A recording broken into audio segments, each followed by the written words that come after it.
and then just plan to sleep overnight, probably on a very small futon with a little airplane pillow, and I'll freeze all night long.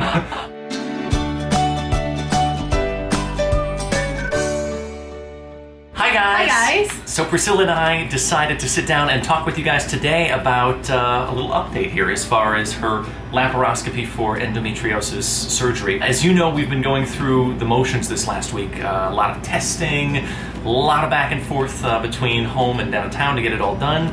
And now finally we have some news, which is that the surgery is scheduled for this upcoming Tuesday night. Tuesday the 23rd of August is the date of my surgery. It's scheduled for 7:30 p.m., which means that I will stay actually overnight at the hospital. So the way that it works here is that they require a 24-hour observation time after surgery, which is what we're planning on doing. But we thought that we would sit today and actually explain to you guys, for those of you who are interested, how our process went as far as scheduling this surgery here in Brazil. Yeah, because in some ways it's all happened so quickly, but then in other ways it's left us shaking our heads. The process to schedule the surgery was actually very quick.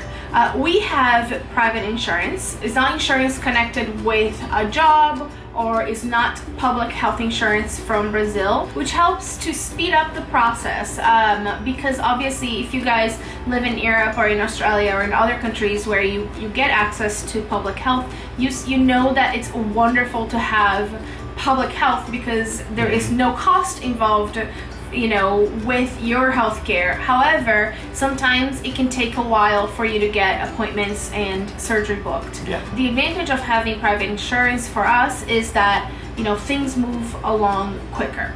Our insurance covers every single examination that we have done here in Brazil, including ultrasounds, blood work, any tests, you know, the heart exams that I had done.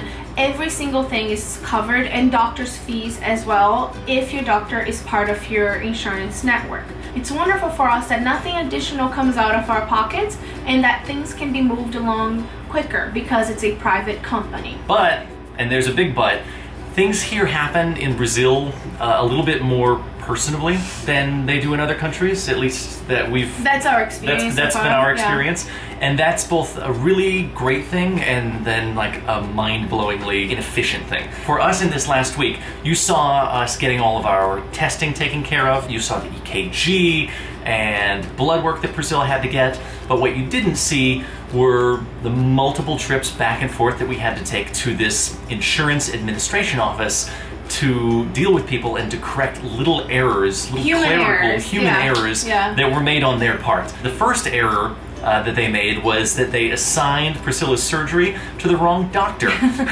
There was like a little code written down on a piece of paper, and okay, no big deal, like one of the 5s the doctor wrote sort of looked like a 3 or vice versa. Something like that. It was just a transcription error and no one double checked it and caught it. All right, you think, hey, that's no big deal, I'll just place a phone call. But it doesn't work like that. You actually have to drive 45 minutes back downtown to the office and stand in line and wait and take a number and have somebody help you with this entire situation. So we were like, okay, got that all taken care of, no problem. Until the next day, and we got a call from the surgeon's office that there was another error made. They had requested the wrong equipment, the wrong tool. One of the tools that they had requested, because all these things have to be approved by the insurance, right? So the hospital room, the equipments that will be used in surgery, every single thing has to be approved by insurance.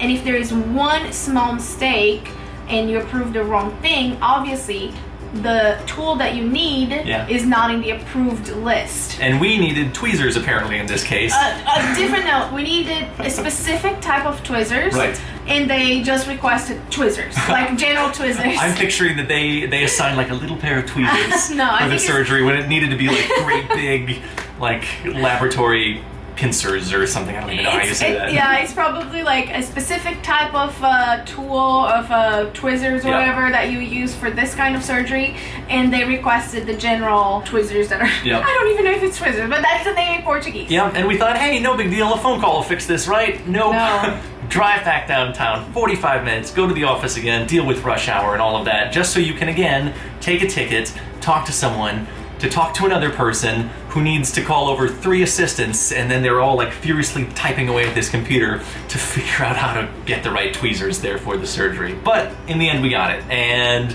those were our 2 big roadblocks, got it covered, and then in a very nice way, I mean, to say something nice here about this system, once it was set, it was like immediately approved again. So the surgery was approved, we were green lit, and that's where we sit today. We're all ready for the surgery to take place on Tuesday. Yeah, so even though we did have these roadblocks, things moved on and got going very, very quickly. Yeah. We had our first appointment with my surgeon last Wednesday, last week.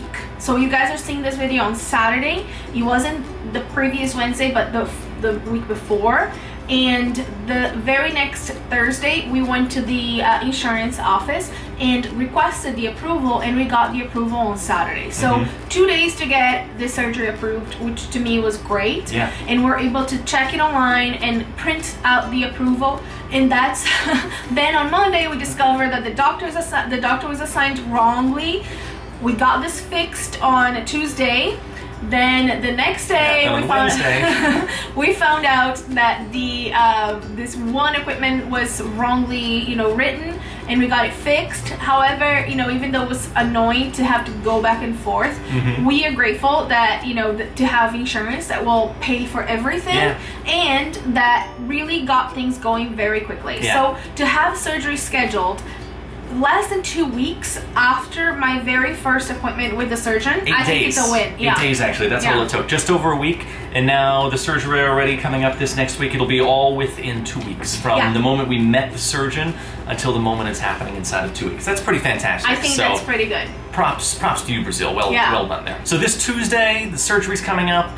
There are definitely a few requirements in advance that we have to go through. I mean, Priscilla has a small checklist of items that she has to attend to. Yeah. So yesterday we went to the doctor's office and I spoke to her assistant, and she gave me a little note with everything that needed to be done. So the surgery is again scheduled for Tuesday the 23rd at 7:30 p.m. But I have to be at the hospital at 4 p.m. to check in and actually go to my room and just like to admit myself into the hospital. That same day I am only allowed to eat until 11 a.m. and I'm not allowed to have anything after 11 a.m. No food, no water, which would be really hard for me because I love drinking water. I don't know how it's gonna be, baby. It's true. Priscilla's going to miss this right here a lot more than she's going to miss lunch that day, probably, actually. You're a hydrated girl. I am, but they did advise me to perhaps get some coconut water beforehand, which is everywhere here in Brazil. We have no problem to find coconut water. Is this coconut water? No, it's just regular water, but I'll try not to do this too much in front of you. Okay. So we have no problem finding coconut water here in Brazil. So I'll drink maybe like 1 or 2 coconuts before my 11 a.m. cutout time. Lasting hydration. Yeah. Very important. Exactly. So a little bit of also TMI information. I have to take a cup of laxatives before the surgery so I can release myself, I guess, before it. Yeah, do what laxatives do.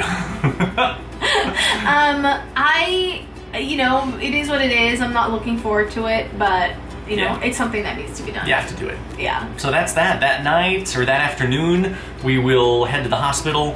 I'm gonna take Kindle and a computer and the camera, of course, and film as much as I possibly can there, and then just plan to sleep overnight, probably on a very small futon with a little airplane pillow, and I'll freeze all night long.